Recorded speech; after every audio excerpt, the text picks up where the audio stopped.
morning, everyone. It's good to be with you this morning. Obviously, with Brad out of the country, it kind of makes it difficult for him to share the message. So he asked me if I would step in this one time. So appreciate your patience with me. As you know, we're talking about the concept of now and later. I will tell you that this is the most expensive candy in the world. Every time I eat it, it costs me about $400 because it pulls crowns out routinely. But do you ever notice in life how many things happen that seem to make absolutely no sense at all? I started thinking about things, and there's actually tons of stuff that happens that when I sit there, I just have to scratch my head because there are so many things that don't seem to go together. I was thinking back to when I was a kid, and school would end. Back then, school actually went till June, but it would end, shortly after the 1st of June, and that was the most exciting time in my life because it was summer vacation. And I couldn't wait for summer vacation. And as summer vacation would unfold, we would get out of school about the 7th, 8th of June. And invariably, my mom would take me out and we would go to the store. And literally by like the 19th of June, there's these big signs up in the store that say back to school supplies. You talk about ruining a kid's groove in their summer vacation, that'll do it. But eventually I would have to obviously get those supplies because the summer would roll on and it would be time to get ready to go back to school. And I don't know how it worked with you, but we always had a supply list that we had to go purchase and get before school started so that we would have all of our supplies on the first day of school. And my mom was actually a 16-crayon mom. And what I mean by that is one of the things on the school supply list, of course, was crayons. And there were different assortments. And my mom was a 16-crayon mom. That seemed to fit what I needed and what would suffice for the teacher's list. But when I would show up at school, invariably, there would be someone who had a 64-crayon mom. Do you know what I'm talking about here? That the 64 crayon mom, that's the Cadillac box of crayons. I mean, you had things like burnt sienna. I had brown. What a disadvantage in the coloring contest. And the end all of the 64 crayon box was it actually had a crayon sharpener right on the back. That was the coolest thing. I was so envious because I just had my big 16 crayon box. Didn't make sense to me. The other thing on that list that didn't make sense to me was we always had to get safety scissors. Do you know what the safety scissors are? Now obviously I understand little kids, sharp objects, that could be dangerous. And those safety scissors obviously were so safe they wouldn't cut a piece of paper, but they were safe. Here's what didn't make sense though. On that same list, I had to bring in a compass with a point on it that was sharp enough to kill an elephant. And there are things that just don't make sense. They don't seem to go together. I'll share one more because I'm kind of noticing it. Do you notice men, particularly, as we get older, we tend to begin losing our hair. Hit the 40s, the 50s, hair starts falling out. Here's what I don't understand. Why does the hair start falling out of my head and start growing out of my nose and my ears? I mean, I will tell you, there are days that I wake up and I think Jack has planted a bean in my nose, because there's this beanstalk growing out of there. And it doesn't make any sense to me. Now, Bailey's looking at me like, what are you talking about? And I'm just telling you, your day's coming. It really is. But there are just things in our lives that are incongruent. They don't make sense. And so what I'd like to do is spend a little bit of time this morning talking about how to make sense out of what makes no sense. And what I'd like to do is pick on one of my favorite characters in the Bible, King David. And what we're going to do is just look at snippets of King David's life and how we can learn the lessons of how to make sense out of what seemingly makes no sense. How what as I look at now, I'm having a hard time putting together. But when I get to later, it all makes sense. So the first item that makes no sense is this. Most times, many times in our lives, opportunity comes packaged as an obstacle. And so the background that we're going to use here is found in 1 Samuel 17. You actually won't even need to turn there because it's a story, whether you've grown up in church or not, that virtually everybody knows. It's the story of David and Goliath. And it paints a perfect picture for us of this principle, that opportunity many times comes packaged as an obstacle. So you know the story. The armies of Israel were at war with the Philistines. And the Philistines had a champion named Goliath. He was almost inhuman in how big he was. And he was a champion that was undefeated. And he would shout out to the armies of Israel. Now, in that day, war worked a little bit different. The armies would line up and they could actually, they were close enough, obviously, to talk to each other. And every day, Goliath would shout out a challenge that if anyone would step up and fight him and win, that the Philistines would surrender. And vice versa, if he won, the Israelites would surrender. And the Bible tells us that when he did that, every single day when he did that, the armies would retreat in fear, including the king himself. So I kind of just try to picture that in my mind. Every day they get up, they go out to the battle lines, they're ready to fight. Goliath gives his challenge, they turn around and run. That had to be almost a comical scene. So along comes David, who is younger. He's out in the fields back home with his father tending to the sheep. That's what he did. He was essentially a shepherd. And his father instructs him to make his way to where the battle's going on so that he can see a couple of things. One, how his brothers are doing, because obviously dad's worried about how his sons are doing. And number two, to bring them some supplies, some food and some things to give them some comfort. So as David is making his way there, obviously he hears Goliath shouting out his challenge. And he witnesses the armies of Israel retreating in fear. And so here's where I want to highlight a part of the story that most people skip over. The first thing that David did when he got there, after seeing and witnessing all of this,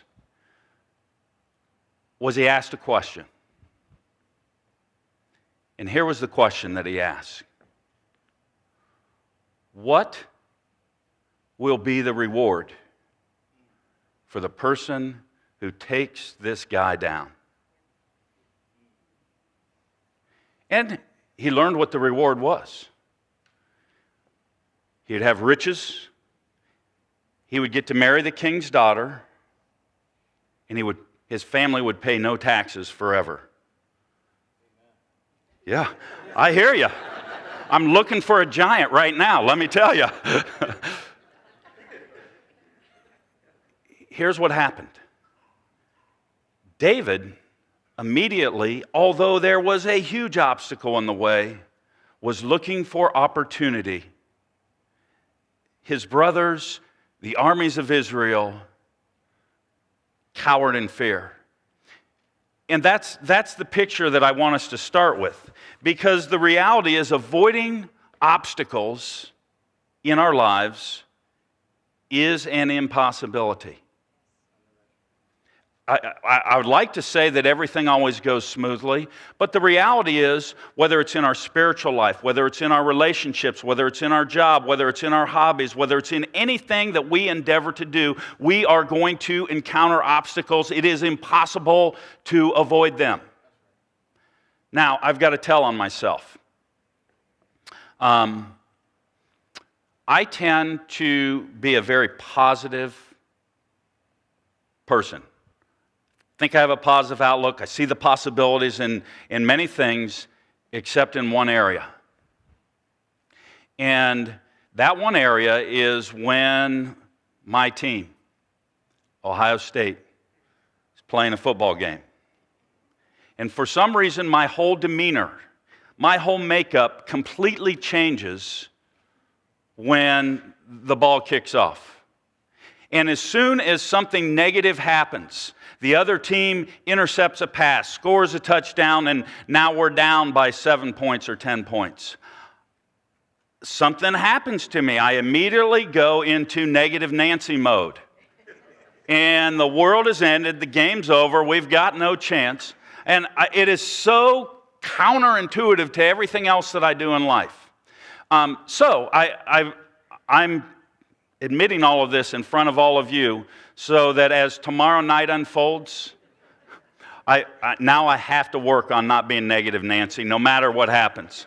But what I like is when Ohio State played Wisconsin, that's what I want life to be like. You know what? Not one obstacle. Everything we try, it works. And if every game would go like that, it would be so much more enjoyable to watch these games. But we're going to make it through it somehow, and I'm going to work on that. But in reality, here's what happens when obstacles confront us. We have a choice, and the choice is really laid out for us in this story. Choice number one is to do what the armies of Israel did and to do what King Saul did, which is to essentially turn and run, to quit, to say, all right, this must mean woe is me, nothing's going to work out, and I might as well just forget it. That is always our choice. The reality is when an obstacle confronts us, whatever it is, small, large, in whatever area of our lives that it exists, we get a choice. Our choice is I can turn and run and just play the negative Nancy, woe is me game and just quit.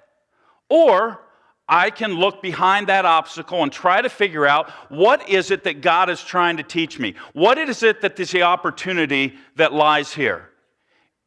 And if we'll do that, that's what David did. He looked, first of all, what's the opportunity here? Okay, there's this 9-foot giant that wants to kill everyone and looks like he can. But if I somehow, some way, can figure out a way to take him down, what's the opportunity there? And that's our choice. God doesn't make that choice for us. No one makes that choice but you. So let me tell you about Spencer. Spencer was a chemist, a chemical engineer. He worked for a company that had a contract in the aerospace industry, and their contract with the government was to develop a super bonding adhesive that could be used in airplanes and airplane travel and that. And so that Spencer was charged with being the person who oversaw the development of this. And so obviously being a chemist, he began working on formulas and doing all of that and putting all of this together. And at the end of all of his efforts, they put a formula together, and when they tested the formula, instead of it being this super adhesive bond, it barely stuck at all. And the project got canceled, everything got set on the shelf, and it was time for the company to move on and chalk that up as failure. And Spencer, though, on the other hand, really started thinking about this, and he wanted to do something. So he thought, it didn't work for what I designed it for, but there's got to be something that we can use this for. So he got this idea that he would have bulletin boards, and he would put this adhesive all over the bulletin board, put the bulletin board up there, and people could put things like their business cards up there without having to put push pins on the bulletin board. And he thought it was a great idea, but his company looked at it and said, nah, I don't think so. It went back up on the shelf. And it had now been on the shelf for 10 years. When someone who worked in another department with Spencer, but knew what Spencer had done, was a choir director at his church. And at choir practice, he would have the songs marked in his book that the choir was going to sing, but as they started and he would turn the page, his markers would fly out and he was lost. And it made him think of his friend Spencer Silver. And that, my friends, is where the greatest selling office supply product in the world today began, called Post-it notes. And when obstacles come, you can either cower and run, or you can look for the opportunity that lies behind them. Because I believe God uses those obstacles and the opportunity that follows to build character in our lives. That's the first thing that doesn't make sense. Opportunity comes packaged as an obstacle. The second one that I'd like to share with you is that growth comes packaged as failure. So let's fast forward in our story. David is now ascended to the throne. He's king. And if we fast forward into 2 Samuel chapter 11 and read the story starts out by telling us during the springtime, when kings go to war, David remained behind in Jerusalem.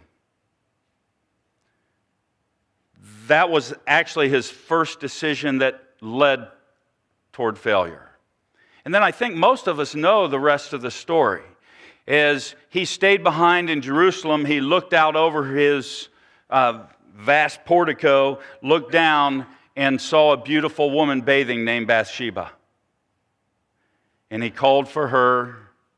Although she was married, he slept with her. I think we understand the story.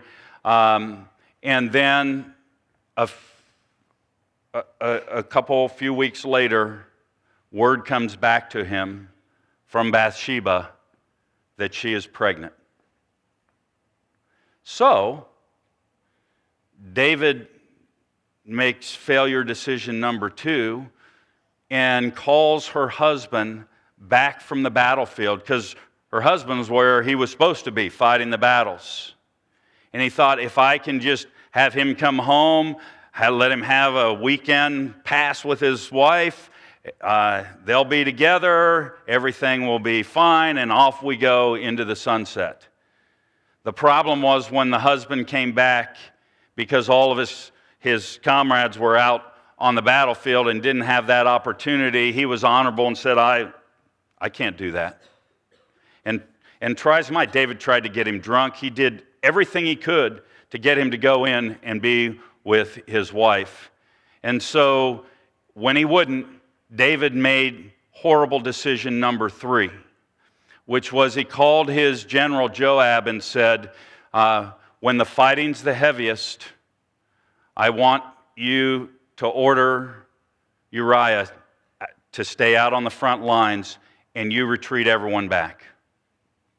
In essence, he had him executed. Today, a drone would have just dropped on him. But didn't have that kind of capability, so he essentially had him executed.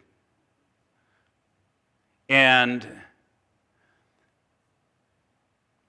that's kind of the story, except it's not the story. Because finally, God had seen enough, and he confronted David through a prophet named Nathan. And Nathan confronted him by telling him a story. Told him a story about this rich guy who had everything and this poor family that just had meager existence. And the rich guy wanted to have a feast, and so took the only lamb that this poor family had and used it for the feast instead of one of his flock. And the prophet asked David, what should we do here? And David was incensed.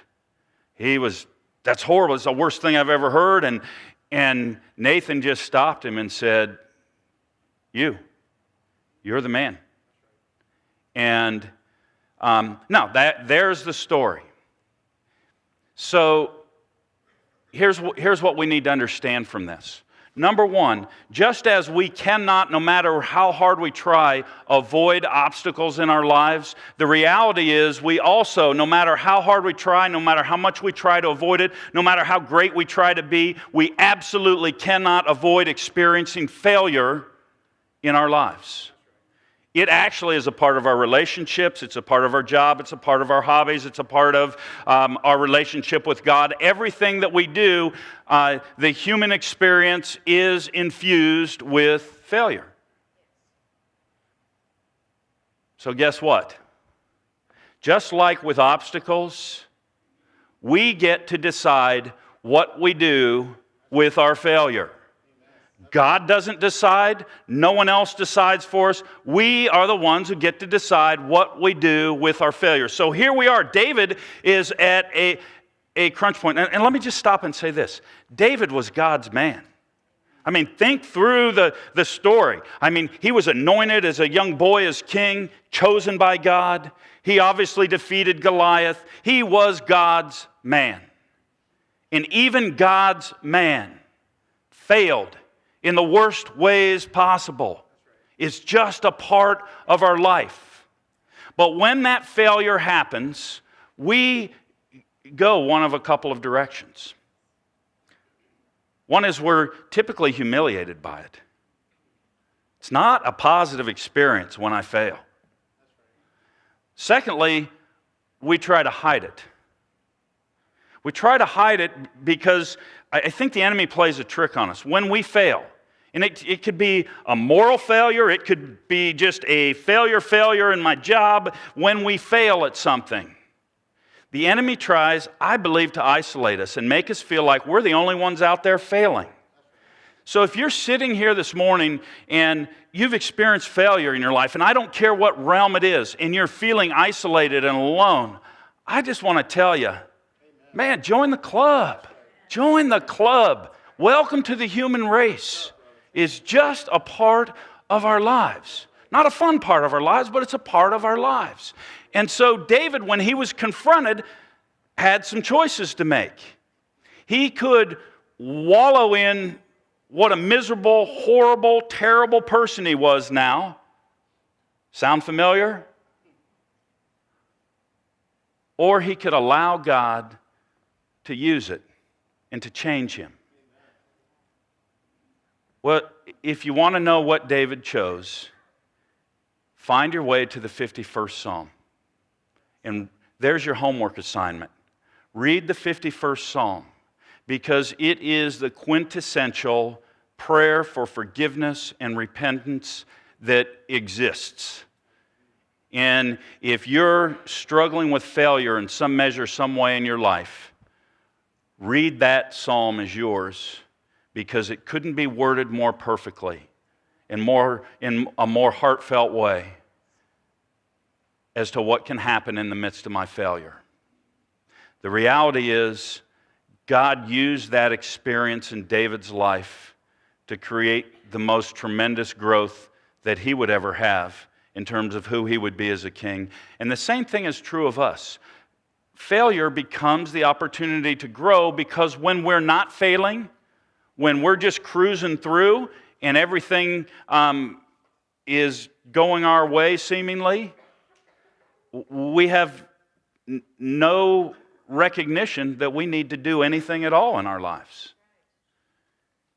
And it is the intersections of failure in our lives that become the opportunities for growth. I'll share one of my favorite stories, and it's a story about Bear Bryant, who was the legendary coach of the University of Alabama, who we've already dispensed, I understand. Legendary coach of the University of Alabama. And he had a young assistant coach who was going to be in charge of recruiting.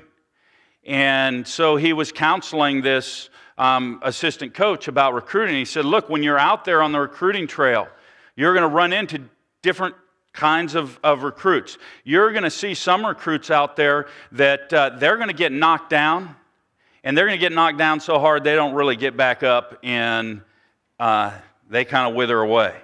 And the coach said, well, we don't want that guy. And Bear Bryant said, yeah, but there's more. He said, you're going to go out there and there's going to be some people who get knocked down, but they get back up. And then they get knocked down again, and they get back up. And after they get knocked down a few times, they've kind of had enough. And he said, but there's also a third kind. He said the third kind is this guy goes, he gets knocked down. He gets right back up. He gets knocked down. He gets right back up. He gets knocked down. He gets right back up. And no matter how many times he gets knocked down, he gets back up. And the assistant coach said, I get it. That's who we want, right, coach? And Bear Bryant said, no. We want the guy who keeps knocking him down.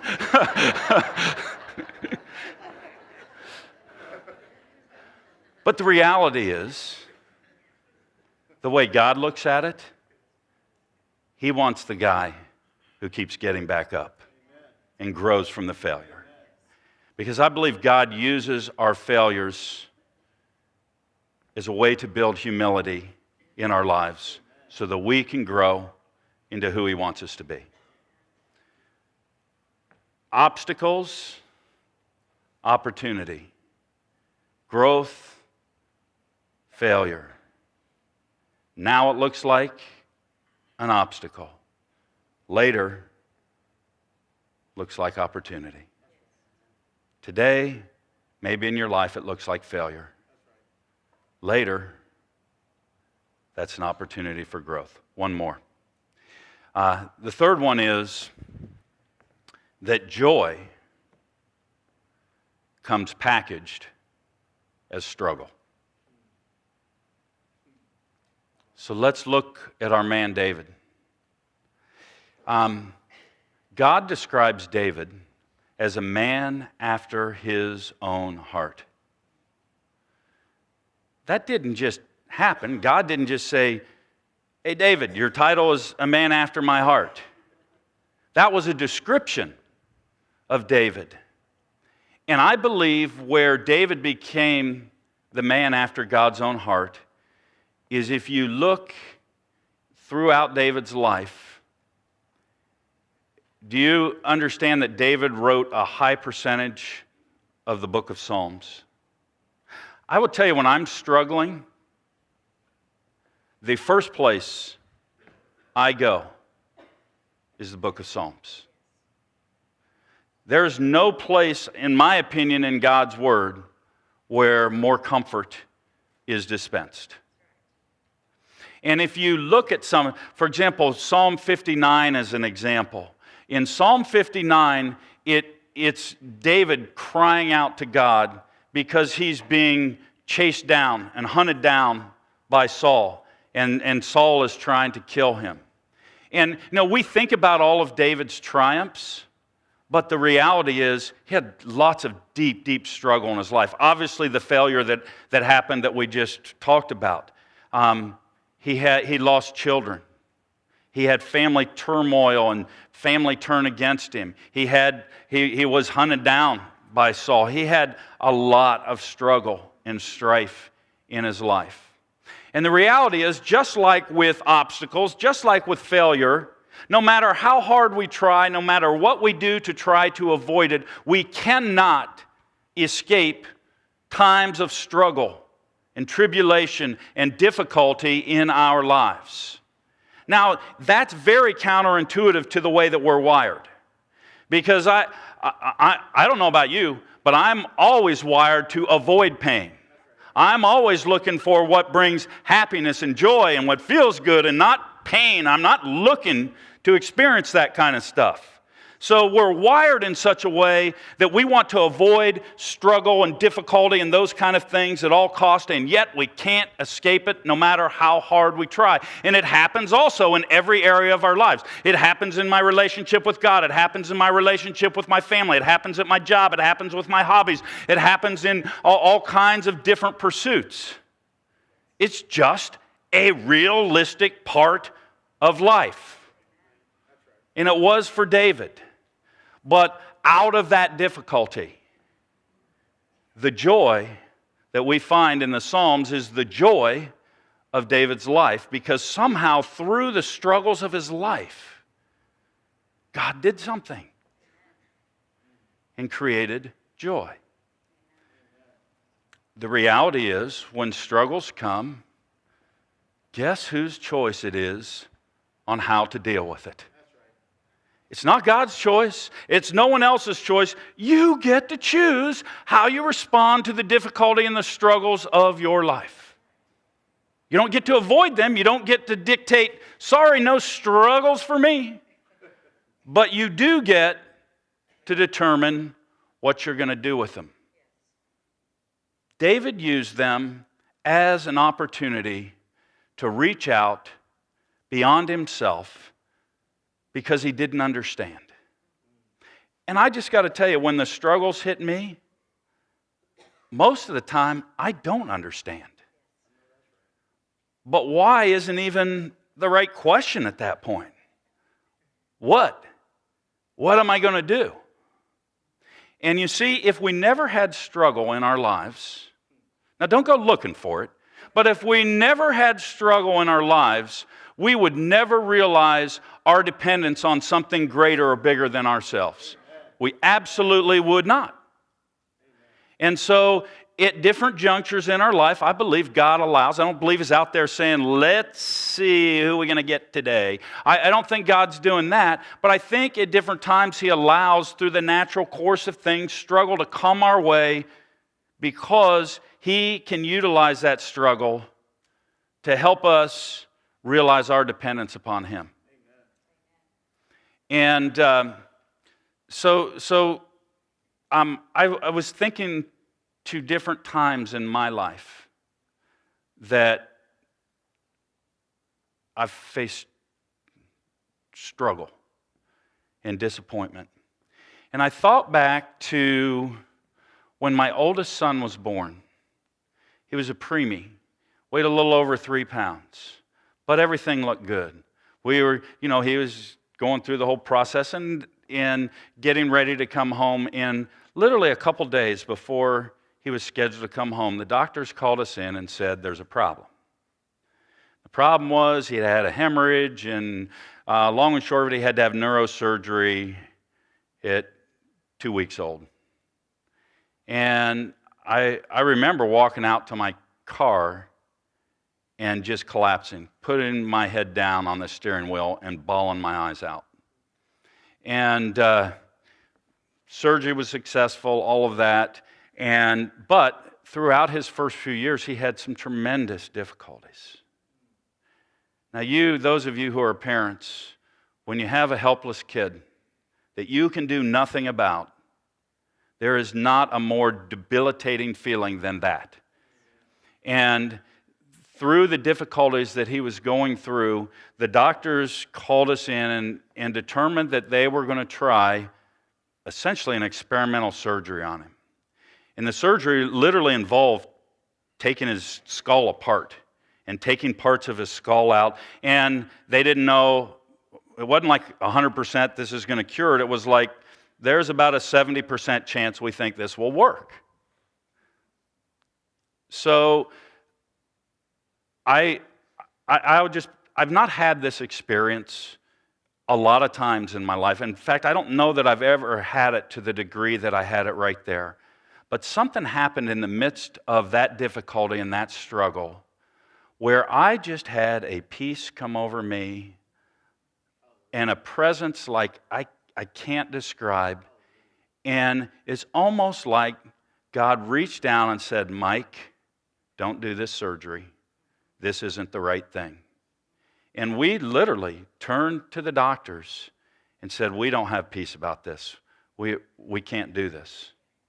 Now, I'm not saying go against medical advice, okay? It's not what I'm saying. This was just a circumstance that was an unbelievable realization that, one, I was over my head. There was nothing that I could do, and I was dependent upon something way bigger than me. And that's what God uses, if we allow Him, the difficulties for in our life. I believe that God uses those difficulties, creating that joy, to build dependence in our lives.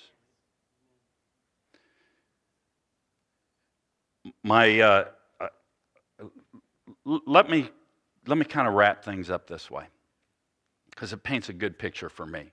My father was a navigator in World War II. He flew both bombing missions, but toward the end of the war, he was charged with flying a mission into a POW camp to rescue prisoners of war and bring them home. And so they literally landed right at the POW camp. And they happened to be English and French soldiers. Got them on the plane and took off out of enemy territory and headed them home. And my dad, being the navigator, of course, pinpointed where they were in the journey. He was the one who's telling the pilots where to literally fly the plane. And my dad's description of the men, they were insect, bug-infested, clothes that were ratty and fallen off. They were emaciated, just had been through the worst of the worst. And as they flew toward home, my dad was able to point out to them, when they were flying over the cliffs of Dover, the Straits of Dover, that basically was the entrance into their homeland, into Great Britain. And my father's description was that all those men could do was just literally cry and say thanks. And the point is this: now it might look like a horrible obstacle. Now it might look like failure. Now it might look like struggle. But later, that obstacle just became opportunity. That failure just became growth. That struggle just became joy. But that's your choice. Stand with me, will you?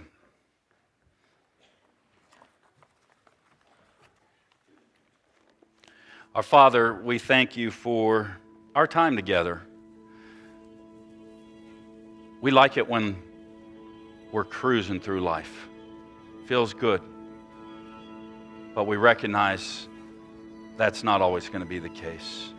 Help us when the obstacles confront us. Help us when we fail. Help us when we struggle. To look to you, to see the opportunity,